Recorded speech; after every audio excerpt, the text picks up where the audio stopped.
Hey there, everybody. Welcome to another episode of Classic Gaming Brothers. I'm Seth. And I'm Zach. And we are the Classic Gaming Brothers. That is who we are. That's right. The same bat time, same bat place. That's right. We're the same Bat Brothers. Same Bat Brothers. Always classic, sometimes classy.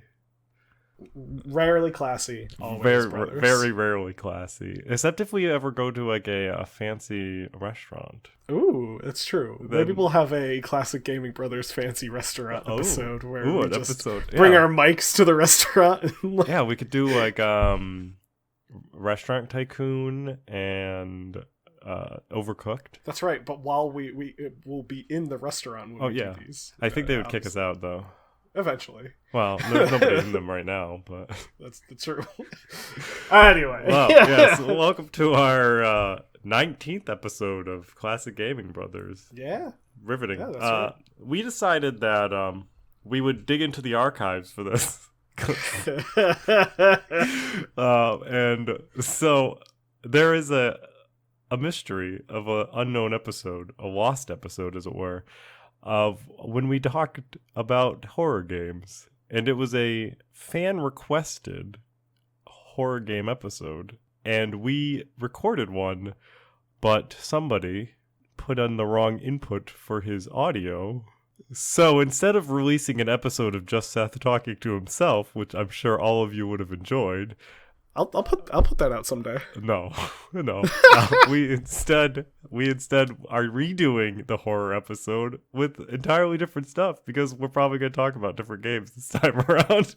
Yeah, exactly. So we the original horror episode was going to be our episode 9. Instead, it's going to be 19. So it took us 10 episodes to decide to dig up the courage to go back and talk about horror because it's a very scary topic. Yeah, we've been scared since the first time. But let's catch up. What have you recently been playing, Zach? I have recently been playing a game that I talked about as one of my buy-weight passes a while back. Along with Doom Eternal, I picked up a copy of Doom 64 for the PlayStation 4, which is the most recent port done by Night Drive. They're the ones who done the ports. It's Night Dive. Night Dive. Night Drive is like glasses you wear on your face. Yeah, so Night Dive Studios did the port. It's a very, very faithful adaptation, faithful recreation of the original Doom 64 for the Nintendo 64. However, they have updated some of the controls. They've updated the graphics, obviously. They've updated the lighting, which was a major problem on the N64 version of the game. And they've also added in a couple of new chapters and new levels to the game. I think they actually added in maps from what was going to be called Doom Absolution, which was supposed to be the follow-up to Doom 64 that got canceled. So, but the maps were mostly completed. So it's like hidden content or exactly, unlocked or lost content, lost content. Yeah, just like this episode. Just like this episode. It's all a theme. So it's fitting.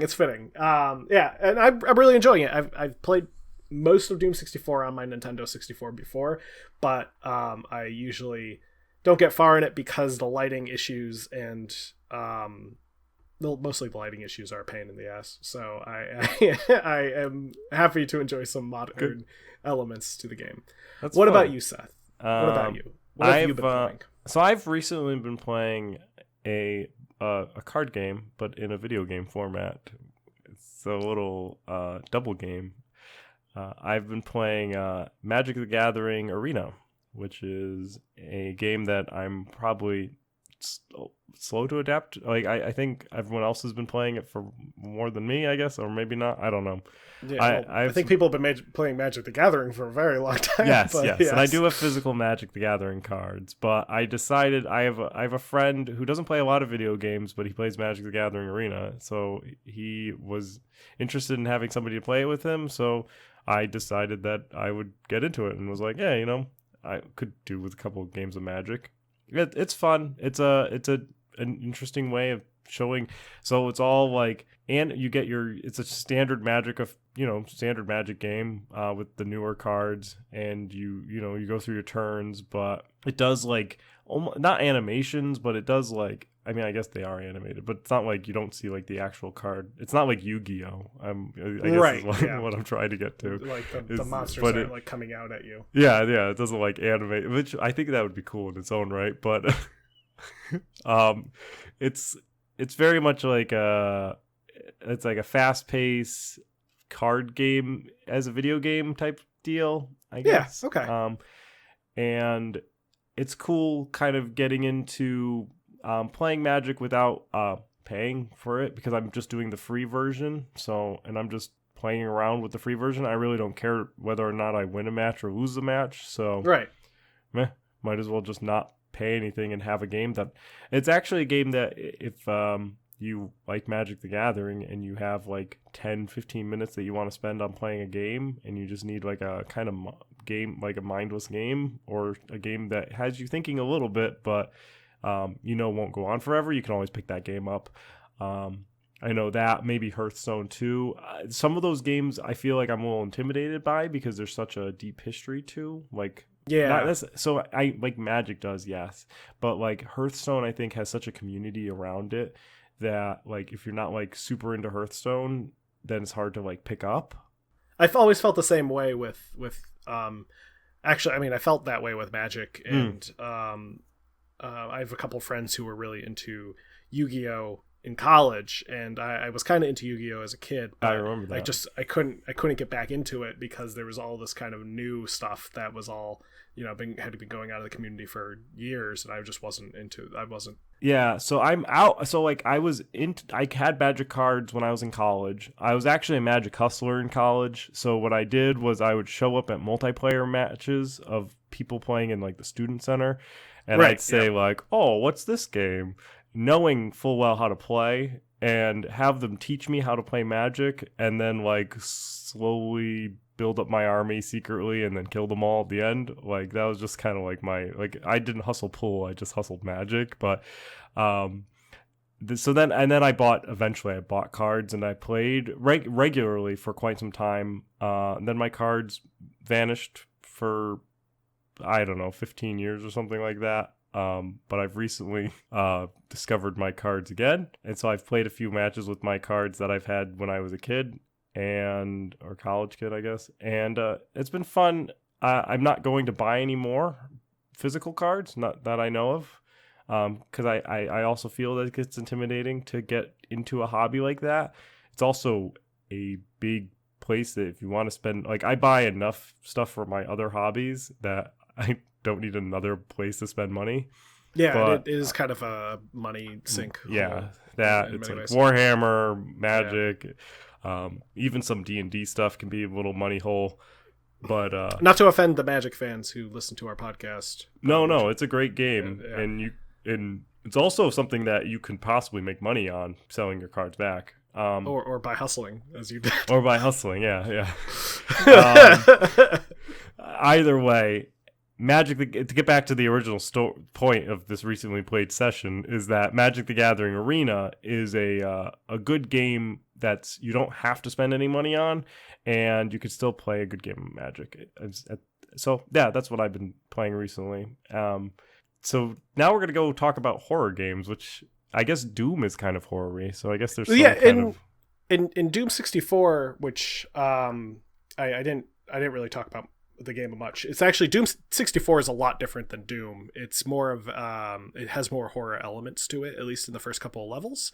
Not just because it's darker, but because the music tends to be a bit more low-key, kind of subdued. Mm-hmm. So I guess that is, that works as a segue enough as it is. But yes, Today Seth and I are not going to be talking about Doom or Magic the Gathering for the whole podcast. We're going to be talking about horror games and our experience playing horror games over the years. So Seth, do you want to describe some of your memories of playing early horror games growing up? Yeah.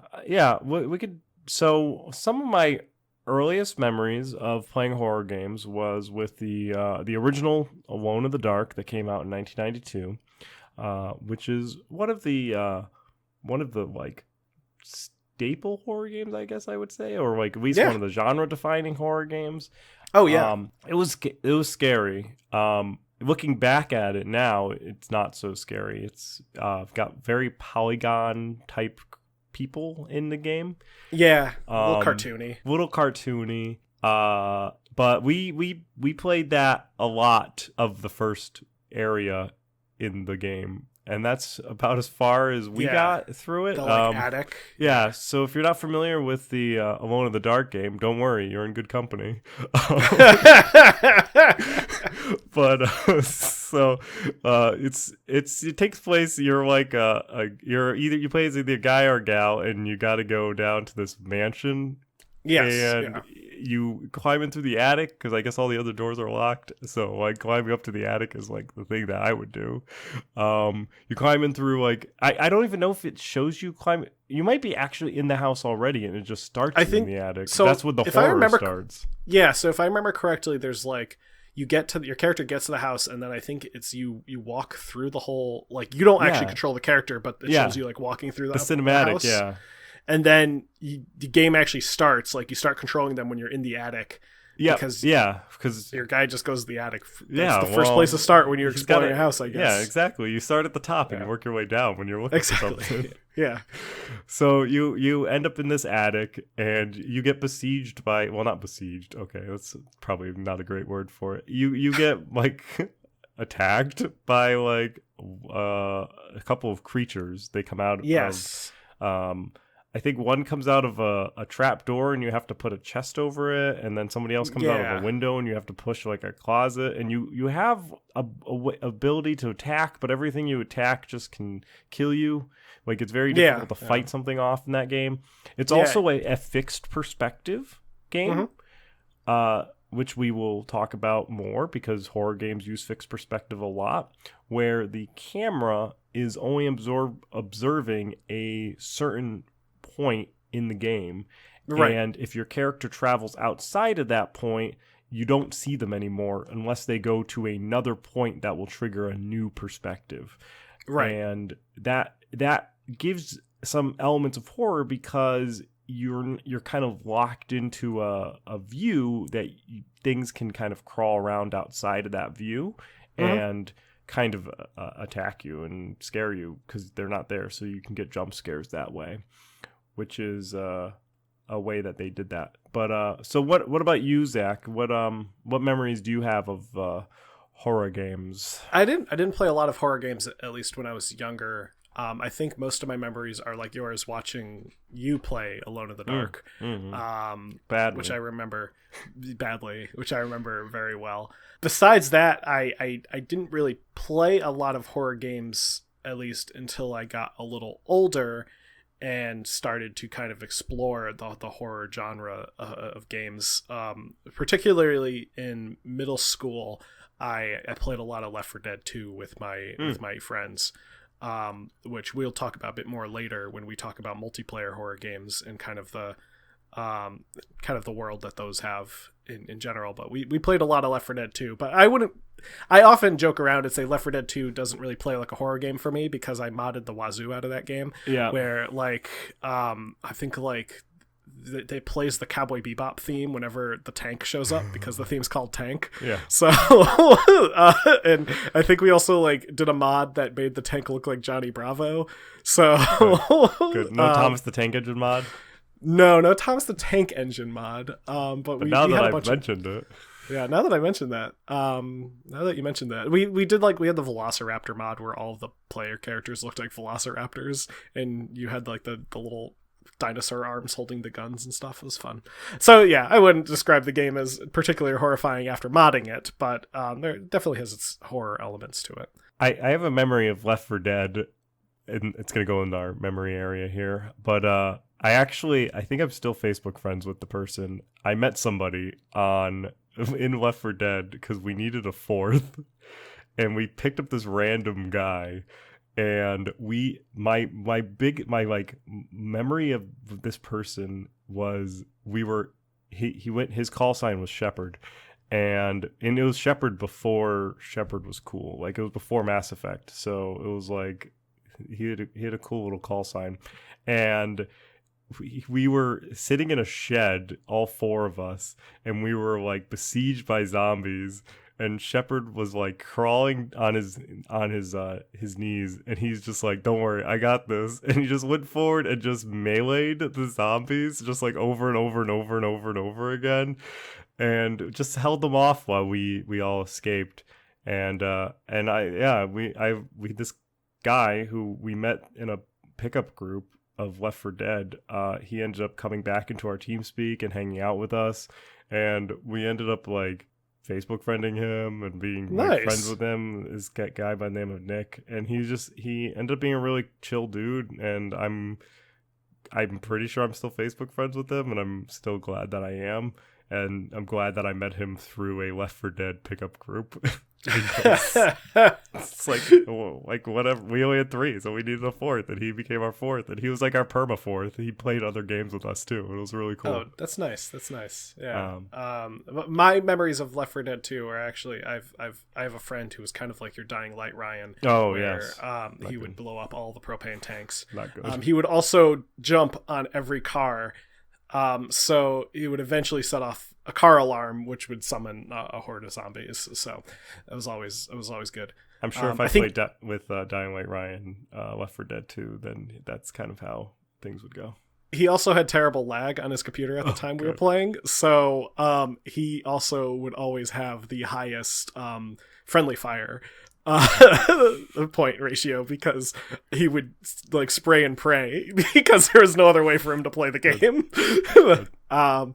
Anyway, straying a little away from our memories and just talking about the horror genre, the horror video game genre. Yes, Zach, what was what would you say would be the defining the first game? Like if you had to go back and say this game started horror games, what game would you say is that? Would it be Resident Evil? Resident Evil definitely has its place, but when I think of early horror games, one game that comes to mind always is like kind of a forgotten game, and that's called Sweet Home. Oh yeah, what's that about?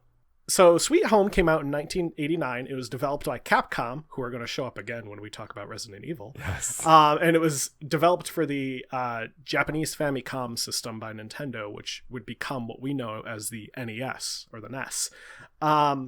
And it's based on a movie of the same name, Sweet Home, and it's an RPG where you play as a group of art appraisers who go to a mansion to photograph and catalog like famous artwork and stuff that's in this mansion. And when you enter the mansion, something bad happens and you get trapped in the mansion, and then it turns out the mansion's trying to kill you by like ghosts and monsters and stuff like that. And again, this is an old NES game, so the graphics are, on par with like the original Final Fantasy or Dragon Quest maybe. But the thing that made this game different was it was fairly dark and gruesome for an old Nintendo game at the time. There's some very gory images and stuff that you see. The monsters and stuff you fight are very body horror based. And another element of it is that whenever a party member dies in the game, they will be dead for the rest of your playthrough, and there's no way to bring them back. So in traditional RPG games, if party member dies in like Final Fantasy, you get a Phoenix down. Yeah. And then you can bring them back in I think in what's it called, Shining Force for the Sega. You go to the church and you sleep the night they're waking up the next morning. Yeah, they just get better. They just get better. In this one, they are dead. They're dead. And the only way to bring a character back would you have to be to reset the game and start from the very beginning with the full party again. Are these other art appraisers? Yeah, so they're people that have different jobs. So like you have a photographer, you have a technical person who's like a technician. The lamest role-playing game. Yeah. So everyone has different tools and different abilities that they can use that you actually need to use to solve certain things. So there's certain puzzles where you have to take photos to see like hidden images and hidden messages. So you have to keep the photographer alive as best as you can, or at least keep the camera somewhere. Right. Everyone kind of has their role.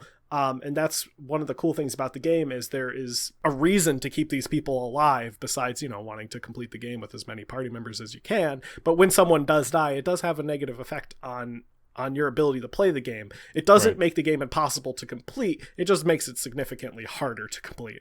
Right. So then jumping ahead past Alone in the Dark, which came out in 92, in 94, Capcom developed a game called Resident Evil. And Resident Evil was supposed to be a remake of Sweet Home, but along the lines of development, they realized that they had something entirely different going on. And Resident Evil, I would say, while it wasn't the first survival horror game, I would consider it one of the defining survival horror games, pretty much for the fact that it coined the term survival horror. Right, because it was they put it on the box. Exactly.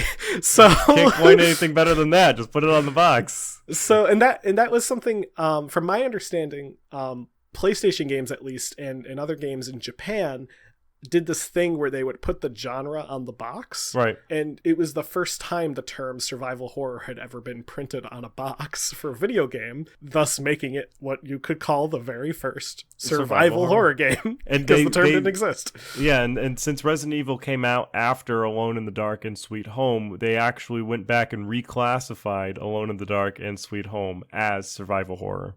Exactly. And so Resident Evil helped define the genre literally because it was survival horror there. I wonder if they were like sitting there and they're like, that's kind of like a horror game. Well, it's kind of like a survival game. Yeah, just put survival horror on it. Right.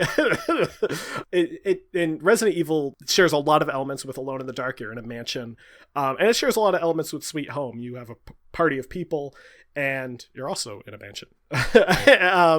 Mansions are scary. Mansions are scary. Also, like Alone in the Dark, it uses fixed camera angles. And pretty much every game that would go on to use fixed camera angles would get classified as like a Resident Evil clone. Really, they're all just Alone in the Dark clones, if you really think about it.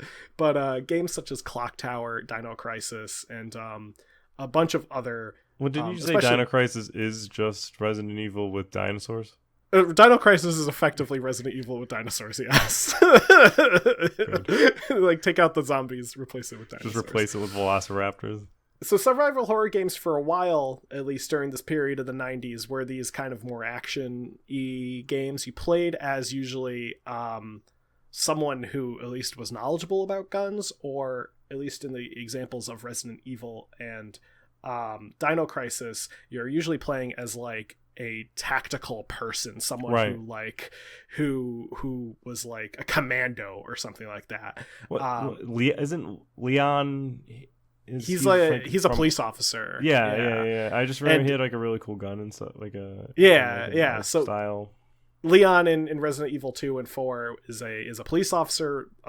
Chris Redfield in Resident Evil 1 is part of like the Raccoon City SWAT team called STARS. Right. In 1999, Konami developed this survival horror game called Silent Hill, and it was one of the earlier games to do the genre with an everyman. You play as a dude whose car breaks down and his daughter disappears, and he has no knowledge of how to shoot. He's not very good at life, and that's the game. And he stumbles upon a cult, and it did a lot of really cool things for the genre in creating this everyman. Silent Hill kind of created this world of horror games where you're playing as just a dude who's just trying to survive in this horror as best as he can. Right. And there's a lack of supplies, there's a lack of bullets. It's a lot of inventory management and just making sure that you can get from point A to point B without losing all of your health. Right.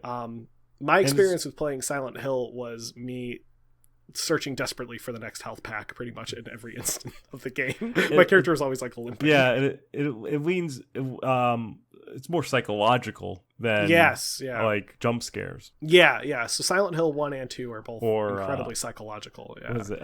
The atmospheric horror. Atmospheric. Yeah, and it's which is a little different than both of those. Yes, yeah, absolutely. Where Resident Evil, I mean, the horror is very grounded in the fact that it's like Walking Dead creatures. In Silent Hill, it's kind of mysterious. Like, you don't exactly know why these weird monsters are walking around and trying to kill you, but they are, and that's what they do. We'll cover this game in its own episode during one of our Wednesday drops, but a game called The Paynes Creek Killings was very good at being atmospherically horror without delving into that jump scare tactic. Right.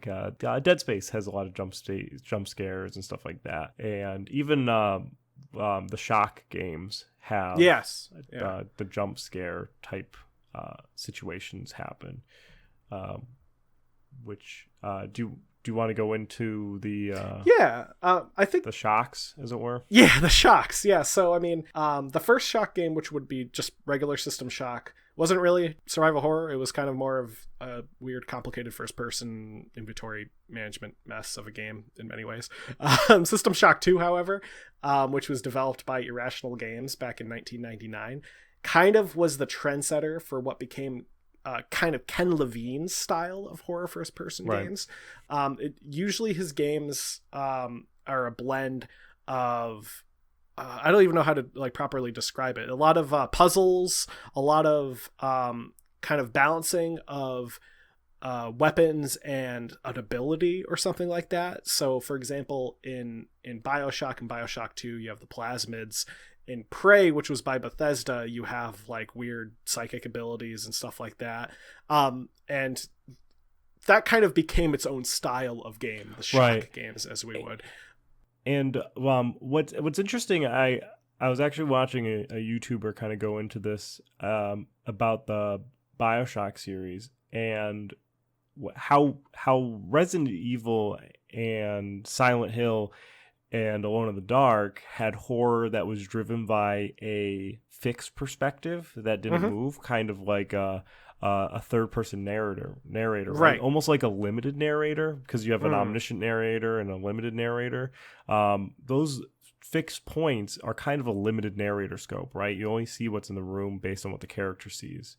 So you don't know what's in the next room, which is what an unlimited narrator an omniscient narrator would know. Where BioShock is a first-person perspective, and it stays in the first person's perspective. If you play through BioShock completely, it stays in the first person perspective till the very end of the game. Throughout the entire story of the game until the end cinematics, it is in first person perspective. And the character doesn't talk, and you never see what the character looks like. So not only is it a first person perspective, but you can put whatever person you want in that person's body, right? Jack in the first BioShock can look like anybody, and that kind of gets into your head that Jack is you, and you are experiencing this horror, and the BioShock narrative is more of a like Art Deco horror, I guess. It's very like Art Deco, kind of like what the world could have been if a bunch of scientists built a city underwater back in the 50s. And that type of narrative and story told to the first person perspective was different, and it felt new when BioShock was doing what BioShock did. And kind of spawned those shock stories, as it were. And another thing I think it does really System Shock. Another thing I think it does really well that other horror games prior didn't do, like Resident Evil or Silent Hill, is it also added in this element of storytelling through use of I've used this term before, diegetic sound, diegetic storytelling. In the sense that when you hear narrative being told to you, it's almost always through someone talking to you, or like a recording, or an audio diary. Audio diary. And that's kind of like the big thing about these games. What's cool though is that they are not, in many ways, they're not plot necessary. You don't need to listen to all the audio diaries. They're very cool to listen to, and I highly recommend doing so if you play through BioShock.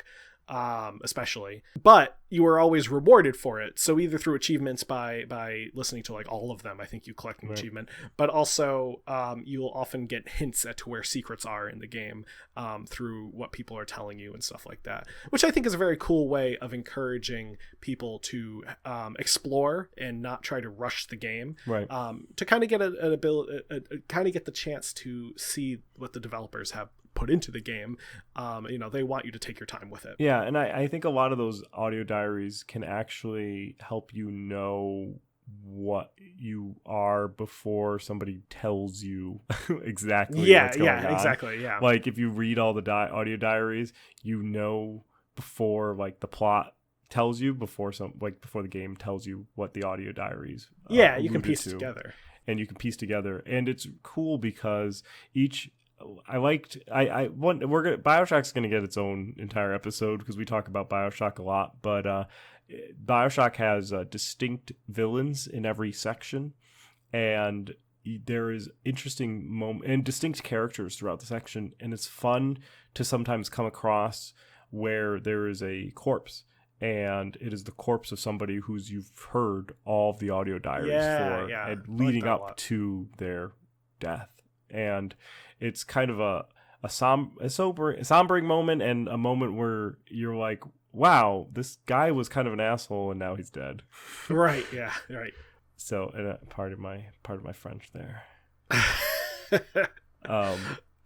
There's also I don't think we could talk about survival horror or horror games, as it were, without touching base with Call of Cthulhu. The Call of Cthulhu is originated from H.P. Lovecraft, who was a author that resided in Providence, Rhode Island, and wrote a lot of stories about a place called Lovecraft Country, and was like a fictional Massachusetts with various different towns.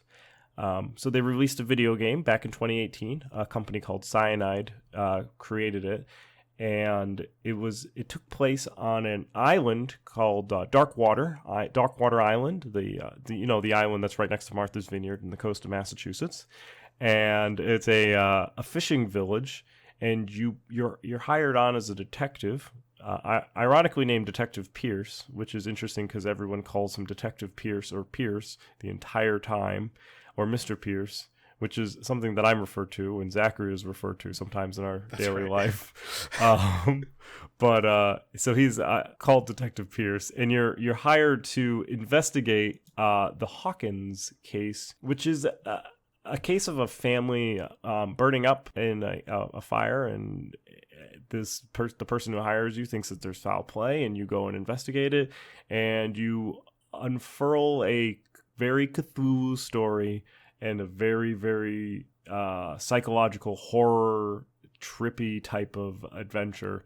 I really enjoyed it, and it was a different pace of, like, I wasn't playing the game.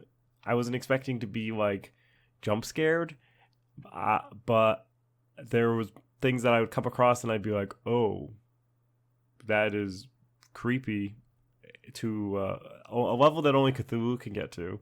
Don't expect that there aren't jump scares in there. There are definitely jump scares in the game. So yeah, I wouldn't be surprised with something like Cthulhu.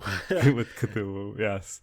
And that's a first-person game, right? It is a first-person perspective, and it does very good job with the lighting, and you needing to have it, and you may need to have like a lantern, or at some point in time just a lighter. So you have like just a little lighter that you're holding up, and you're trying to see through all these things. And there are weapons. It's not really a weapon-driven type game. You're not shooting a lot of people. It's not like it's mostly stealth. If there is any type of combat situation going on, you're generally hiding and moving quietly. But you do get a weapon. I think you have a pistol in the game. It's cool. It's got multiple different endings, and all depends on your sanity for a lot of it, because you have sanity as a stat that you actually have to manage so you don't go insane. and there's other levels, and then you can go back and replay the game and New Game Plus it all and stuff like that. But yeah, so Call of Cthulhu, horror-y type of game. So that's our like solo games that we were talking about, right? Yeah, we would be remiss not to discuss multiplayer right horror games, because and if there's survival horror games. because if there's something that you should do with your friends, it's a horror game. That's right. I actually prefer all of my games that are horror to be done with my friends because I am a giant coward. but I'm obnoxious as a video game. You don't want to ever play games with me. I'm really bad, and also don't take any of them seriously. So, and Zach can attest to this, that I'm pretty I'll just blast it. Like that's just like the meme of what is it? Danny DeVito. Oh Just yeah, like, Then I start blasting. Start blasting. Yeah, that's pretty much me in every game. So there, one of my favorite multiplayer survival horror games is a game called Dead by Daylight. It was developed by Behavior Interactive in 2016. It's an asymmetrical multiplayer game, which is a game where there are 4 people versus 1, which is why it's asymmetrical. It's not. You can't even do 5 in symmetrical. But anyway, so it's 1 person versus 4, and 4 people play as survivors. 1 person plays as the bad guy, they could be classic horror people. So there's like Jason Voorhees, Freddy Krueger. You could be the villain from Saw, whatever his name is, Saw Man, Jigsaw. I think is his actual name. Yes, Jigsaw. And there's also some like Dead by Daylight specific creatures that were made for the game, who are also kind of like, there's like a Leatherface guy who's very like Texas Chainsaw Massacre. Okay. But it's not, because they don't have the license. So they have the license for some things, and they have the license for not some things. So you essentially get dropped into a map, and it's like one map, kind of one game at a time type situation. The survivors are trying to get out, and in order to get out, they have to start 5 generators where you have to do quick time events at the generators and not get killed by the villain. The survivors are in third-person perspective, and the villain is in first-person perspective, and a limited first-person perspective, so they can't see everything around them. And they have to find the survivors and put them on hooks, and like meat hooks. And the survivors then have to try and if they get put on a meat hook, they have to try and get off the meat hook, or else they get sacrificed to this evil thing. So then you try to get to the escape door, and then you try to leave. If 3 survivors die and there's only 1 survivor left, then that 1 survivor may only need to find a trapdoor instead of getting the generators done. So there is a tactic. If you find a trapdoor as a survivor, you just wait till your other survivors die, and then you go out the trapdoor. It is not always viewed politely by other survivors if you are ignoring them when they get killed, but it is a tactic that I may or may not have done. Then for a more cooperative experience, well, that is cooperative experience except when I play, but hey, we're called survivors for a reason. For a forced cooperative game is a game called The Forest, which is also a horror game. Since this is a horror episode, I would hope that all the games that I'm saying are horror games, but I would hope so too. The Forest was developed by End Night Games and came out in 2018. You start off in a plane crash, and I think up to 4 people. I honestly don't know how many people you can play with. I think it's 4, but I think it's like 4. I think 4 is the cap. So you and your 3 other buddies, or yourself. I wouldn't do it yourself. It's terrifying. But so you go in, and you're on an island, and you have to build things to survive. So like you have to hunt, you have to find food, you have to build shelter, you have to build eventually like a fort, because you find out that the natives of the island are cannibals. Fun. And will chase you around and murder you. Oh, good. So then, in order to progress the plot, to figure out like who's still alive from the plane, like who died, where your family is, there's like the story that unfolds. You have to find different objects. You eventually have to go into the caves, and that's when the horror begins. So you could play the forest for probably about like I think I played it for like 6 to 8 hours without any horror beyond the cannibals. But the cannibals are just like whatever. They're standing there, like you could like see them dudes. from like a mile out. Yeah. Naked dudes with spears, and they're gonna chase you, and they're like eerie, but they're not like horror. Then you go into the caves and you encounter horror, and there are some disgusting creatures that are in there. Like we're talking like dudes with like multiple arms and multiple legs and like spider people and like centaur people who are made of just flesh, and there are like just things that I don't even want to say on this podcast that are in that cave. Scary. So play the forest. It's very scary. If you want a scary experience, play the forest. If you want to play somebody with the forest, I'm always down to play the forest because I think it's hilarious. Promise. It's a classic gaming promise where if you want to play the forest with somebody, you can always send me a message and I'll play the forest with you on a free time, which I don't have. But anyway, it's a fun game to play with other people. Yeah. You can also play the game in VR, which I am very excited about playing. I've done a little bit of it. My friend Dave, he did not want me to like. He was like, "Why are you playing it in VR?" I'm like, "Dude, I'm doing it. Like, I'll play this game in VR." So if you play the forest, be prepared for me to play it in VR. Be prepared for me not to know what to do because the controls in VR are kind of wonky. So I'll just be like walking into it'll just be me doing weird things, and you not helping at all. So do you want to go into the last game we have on this? Yeah. So the last games that we have on here were both from 2008 and 2009, developed by the studio Valve, who created Steam and the Half-Life games, and that is the Left 4 Dead series, which we brought up earlier in the beginning of this podcast. So Left 4 Dead, both games, they are a 4-player kind of survival first-person shooter games where you start from one point on a map and you have to get to a safe house at another point on the map, and you have to survive kind of hordes of zombies, as they're called. So the game, you play as 4 different survivors, each person taking on the role of a different survivor, and you just do your best to get to the end and make sure everyone's there with you. It is very fun to play in multiplayer. It's also very fun to play with me because, like Seth, sometimes I will get to the safe house before everyone else, and then I will lock the door when the zombies come. You're so bad. I am very bad, but you win the level. But I like vans. Yeah. There's a character in that game called Francis. He loves vans. Francis loves vans. Vans is like the vehicle. Yes. Not vans the shoes.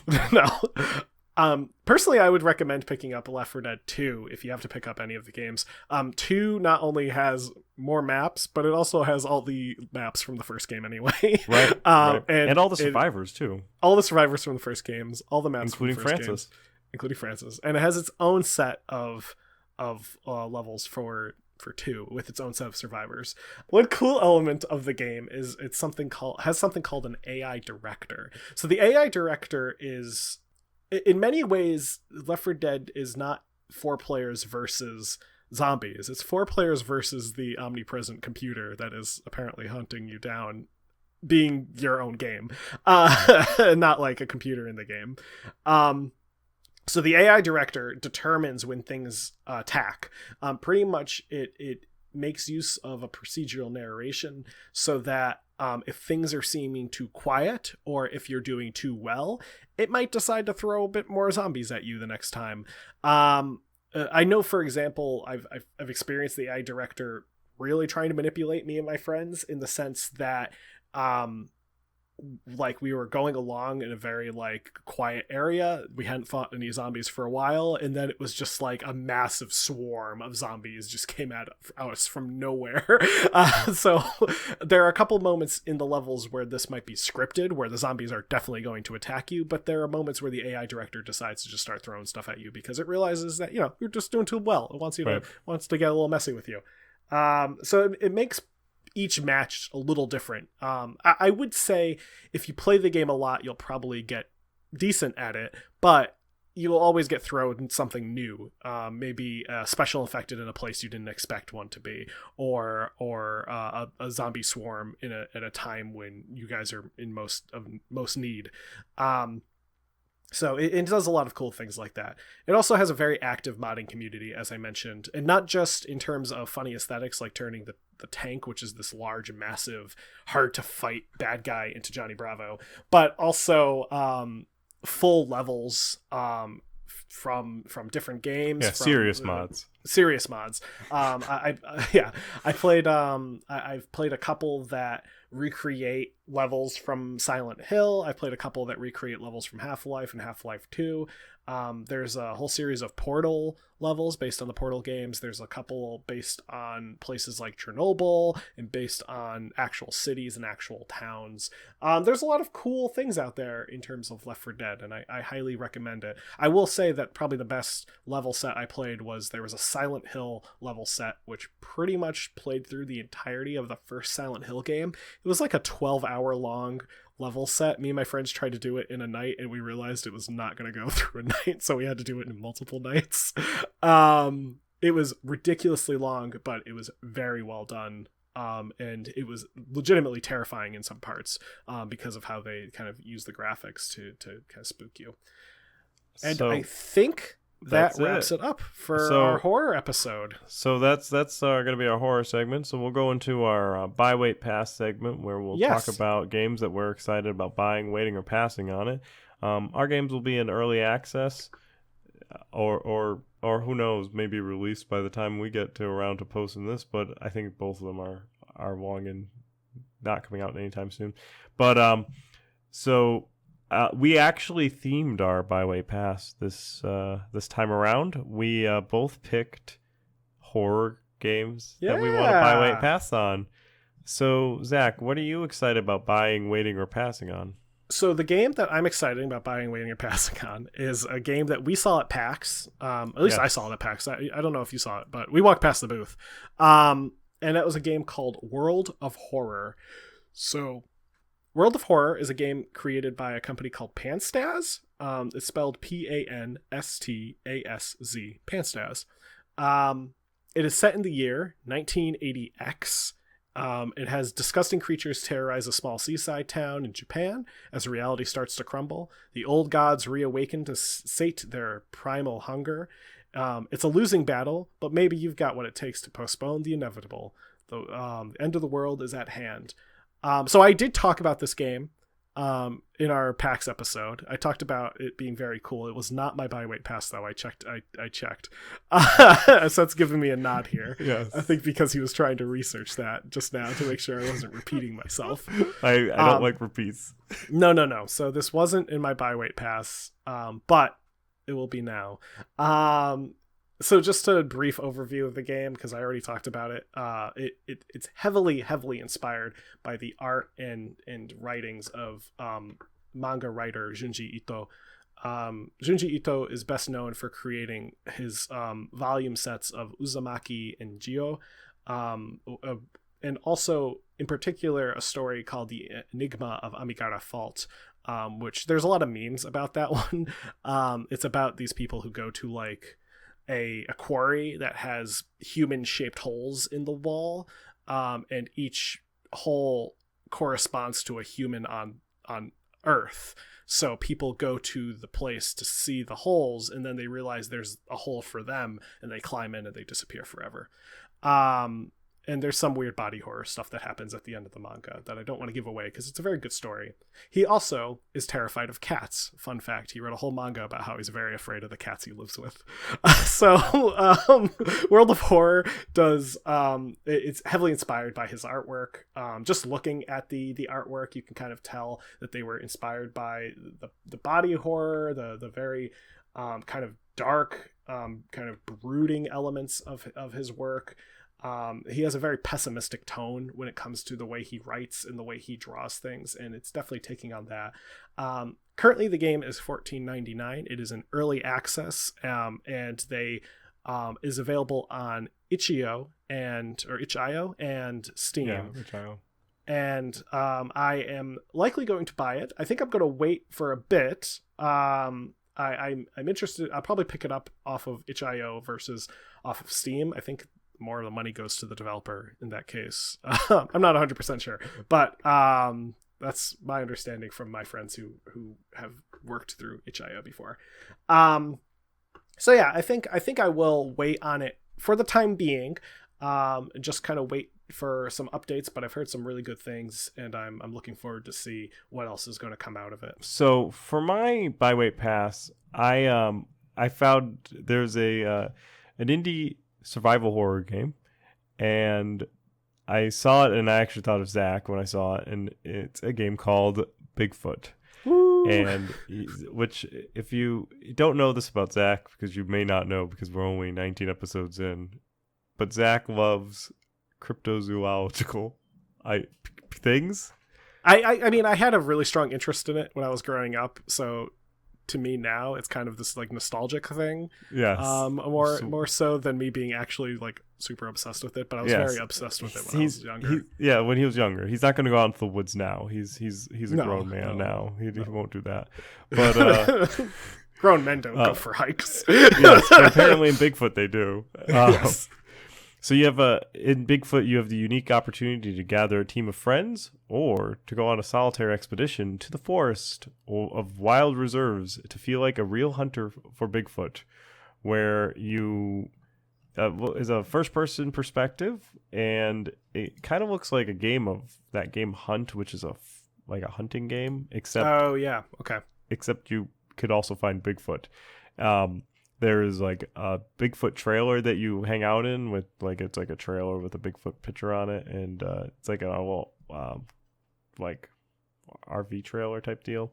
And you can get co-op up to 4 people, and you are looking to look out to find Bigfoot, and also to hunt, like, there's like deer that you can hunt and bears that can maul you and stuff like that. It looks fun. It's in early access right now. It's $15.99.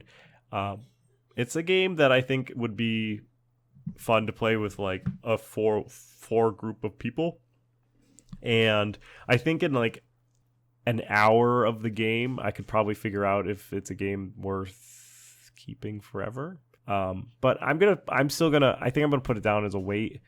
I think that unless the whole universe aligns, and I have 3 other friends that are ready to go and play a game that we don't own, then if we do, you have one person that will definitely play this with you, which is me. Okay. So if I get 2 other people that are like, I want to play some Bigfoot, and we have a free moment, then yeah, I'll probably buy it. But right now it's gonna be on a wait.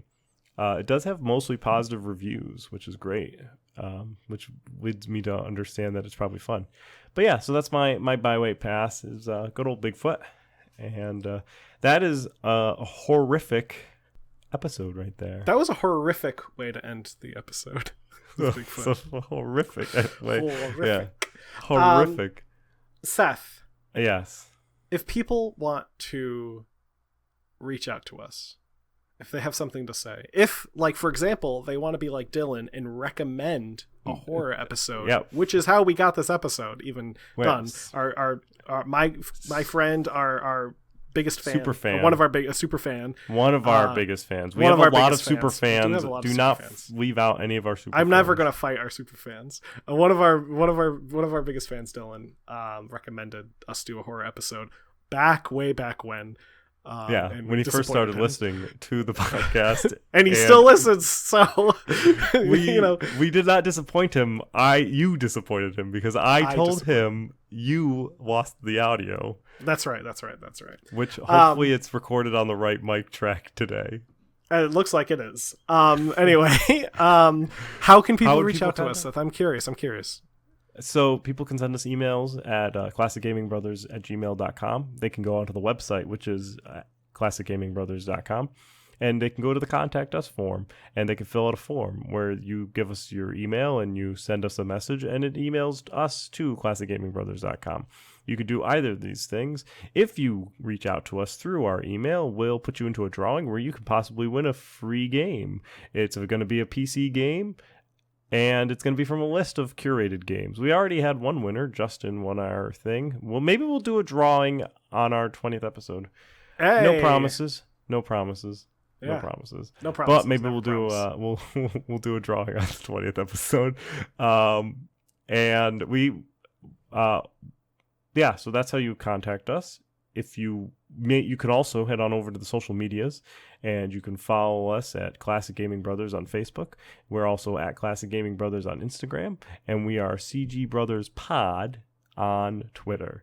And you can follow us on all those. You can subscribe to all of our feeds. You can like, share, and ring bells. You can listen to us on all the different podcast applications. So many. There's so many that we're on. We're on iTunes, Google, Stitcher, Castbox, Spotify. Also, if you want to watch us play video games, you can head over to Twitch and check out Classic Gaming Brothers on Twitch, where we occasionally stream. It's not like a regular thing. We've just been doing it more because we're both in quarantine right now. So, Yes. And because Seth and I don't have social lives when we can't hang out with people, we play video games. Yeah, we play video games with each other. Also, if you can head over to Versus Classic Gaming Brothers, which is my Twitch, that's where you can watch my stream if we're doing a multiplayer game. Like, we recently played Warcraft 2, but I lost some of the video. Wow. But if you were tuned in live for Doesn't that, sound like something that happens anytime at all. No. Who loses stuff? But if you tuned in live, you could have had two monitors going with Seth's view and my view, and you could have been placing bets. It would have been a whole experience. Yeah, it would have been a whole thing. Let me tell you, Zachary is much better at Warcraft than I, but my ogre strategy was going to win out. I'm going to get you to play Rise of Nations with me, and then we'll see who really is the best at real-time strategies. That's the game. We should do some StarCraft. We should do some StarCraft. So anyway, head over to Twitch. That's Classic Gaming Brothers on Twitch. We also and have a Versus YouTube. Classic Gaming Brothers. There's a YouTube out there too. Classic Gaming Brothers. We have a lot of things. So many things. Do them all. Buy our shirt. None of them. Tell 3 friends that you like this podcast. Only 3 friends. Do not tell 4 friends, and do not tell 2 friends. If you tell 4 friends, 3. We will know. We'll know. We'll know. We'll see that 4th Just friend. 3 friends. Listen, we'll find you. Anyway, Seth, what should people do? Don't play games like my brother. Don't play games like my brother. I've been Seth. And I've been Zach. And we've been the Classic Gaming Brothers. Yep. That's it. That's it. Yeah, and there's no like fun horror outro music that you can do with your mouth. I'm a zombie. Yeah, it doesn't no, That's it's fine. not Just roll the regular music.